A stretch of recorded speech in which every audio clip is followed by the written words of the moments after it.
Hello दोस्तों, कैसे हो आप सभी। आज मैं आपके लिए कहानी लेकर आई हूँ। इस नंदरानी ने तो नाक में दम करके रख दिया है। उठ जा मेरा राजा भैया, स्कूल की बस छूट जाएगी। दीदी बस 5 मिनट। दोनों भाई बहन का यह हर रोज का काम था। अंकुर 12 साल का था और उसकी बहन निशा जो फर्स्ट ईयर में पढ़ती थी। माँ को दुनिया से गए 6 महीने हो गए थे। तब से निशा अंकुर की बड़ी बहन माँ सब बन गई थी। घर में कुल 3 प्राणी थे, निशा, अंकुर, उसके पापा सूर्यकांत जी जो एक ऑफिस में नौकरी करते। निशा सुबह जल्दी उठकर पहले अंकुर को स्कूल भेजती, फिर अपने पापा का और अपना नाश्ता टिफिन तैयार कर अपने पापा के साथ साथ कॉलेज के लिए चली जाती। दोनों भाई बहनों में 6 साल का अंतर था। जब तक माँ थी निशा भी बच्ची बनी रहती, बस समय ने जल्दी ही बड़ा बना दिया। पूरा दिन घर की जिम्मेदारी, भाई का ध्यान रखना, खुद की पढ़ाई, निशा थक जाती थी। फिर भी वह खुश थी क्योंकि उसका छोटा भाई अब खुश रहने लगा था। धीरे धीरे समय व्यतीत होने लगा और निशा की ग्रेजुएशन कंप्लीट हो गई। उसने मास्टर डिग्री के लिए कॉलेज में एडमिशन ले लिया। उसके पापा ने कहा तुम पढ़ाई शादी के बाद भी कर सकती हो, पर उसने मना कर दिया कि पहले पढ़ाई पूरी करूंगी फिर शादी करूंगी, क्योंकि वह जानती थी उसके उसकी शादी के बाद पापा का भाई का ध्यान कौन रखेगा। अब जब निशा की मास्टर डिग्री भी हो जाती है तो उसके पापा उसके पीछे पड़ जाते हैं, तो उसे शादी के लिए हाँ करनी पड़ती है। पर वह कहती है पापा आप लड़का आस पास देखना जिससे मैं यहाँ का भी ध्यान रख पाऊँ। तो उसके पापा हंसने लगते हैं। अरे अब तेरा भाई बड़ा हो गया है, 1-2 साल में नौकरी लग जाएगी, अब उसकी चिंता करनी छोड़ और अपने होने वाले पति के सपने देख। तो निशा शर्मा कर चली जाती है। 2-4 महीने में देख परख कर अभिषेक सबको पसंद आता है। उसके परिवार में उसके मम्मी पापा, एक शादीशुदा बहन थी। जब अभिषेक के परिवार वाले निशा को देखने आए तो निशा सबको पसंद आते, फिर भी दोनों को अकेले बात करने के लिए ऊपर छत पर भेज देते हैं। तो अभिषेक कहता है निशा मैंने तो शादी के लिए हाँ कर दी, पर तुमने कुछ नहीं कहा। अभिषेक जी मैं आपसे एक बात करना चाहती हूँ, अब बुरा मत मानना, यह मेरी मजबूरी है। इतने अंकुर की शादी नहीं हो जाती, मुझे मायके जल्दी जल्दी आना पड़ेगा।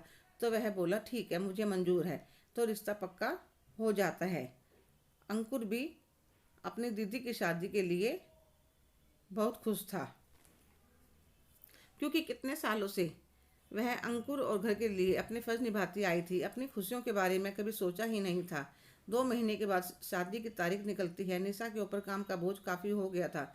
तैयारी भी खुद करनी थी। घर के काम अब इतने दिन पहले कौन रिश्तेदार आ सकता है। 3 दिन पहले सब इस तरह रिश्तेदार आ जाते हैं, मामी चाचा सब काम संभाल लेते हैं और धूमधाम से शादी करके निशा ससुराल चली जाती है। अब पग फेरे की रस्म के बाद सारे रिश्तेदार भी विदा हो जाते हैं। घर में रह गए बाप बेटा के लिए निशा ने पहले ही खाने बनाने वाली रख दी थी। बर्तन सफाई कपड़े करने के लिए अलग से एक मेड आई थी। खाना बनाने वाली अपने टाइम पर आती, खाना बनाकर रख जाती थी। हफ्ते में एक दिन निशा भी आ जाती। उस दिन खुद खाना बनाकर गर्मा गर्म दोनों को खिलाती। राशन पानी क्या ख़त्म है क्या नहीं सब लाकर किचन में सेट कर जाती। 3-4 साल ऐसे ही निकल गए। अंकुर भी अब नौकरी करने लगा था।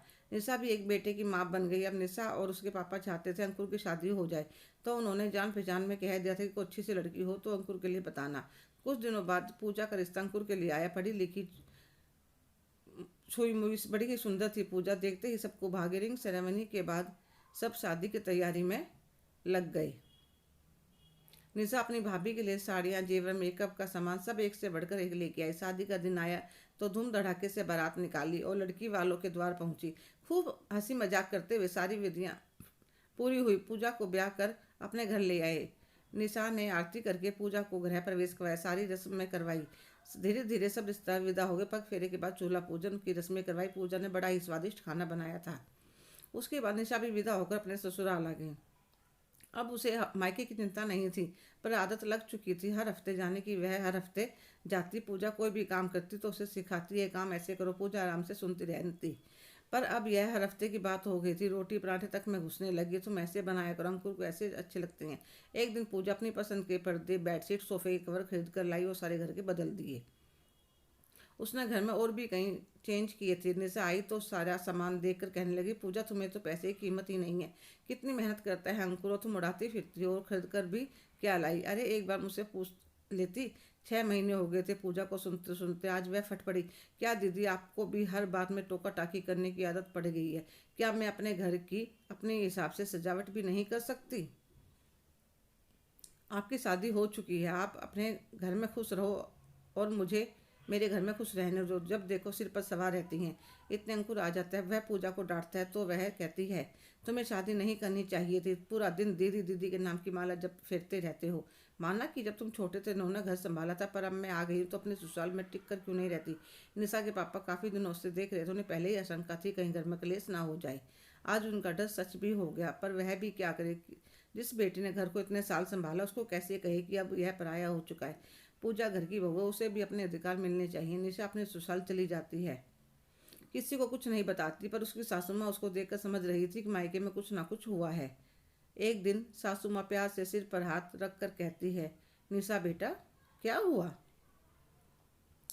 तो वह फवक फवक कर रो पड़ती है, मम्मी जी, माँ के जाने के बाद मैंने घर को संभाला, अंकुर का माँ की तरह ध्यान रखा, शादी के बाद भी सारी जिम्मेदारी निभाई।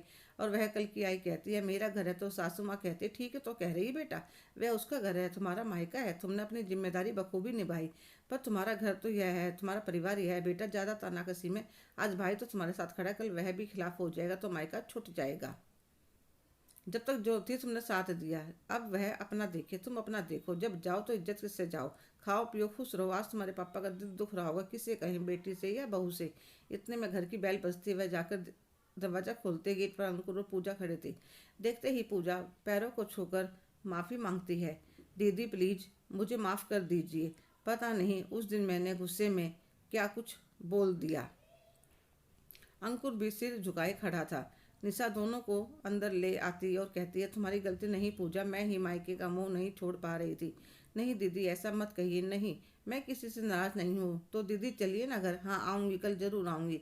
फिर उन्हें चाय नाश्ता करवा कर भेज देती है। अगले दिन जाकर अपने पापा के पास बैठती है। पापा कहते हैं, नाराज़ है ना अपने पापा से। नहीं पापा, मैं किसी से नाराज़ नहीं हूँ। हर लड़की जब बहू बनकर आती है तो उसके अपने घर को लेकर कुछ सपने होते हैं। मेरे सिर पर जिम्मेदारी थी, मैं सपनों के बीच कभी मायके तो कभी ससुराल भागती रही, उन्हें कभी जी ना सकी।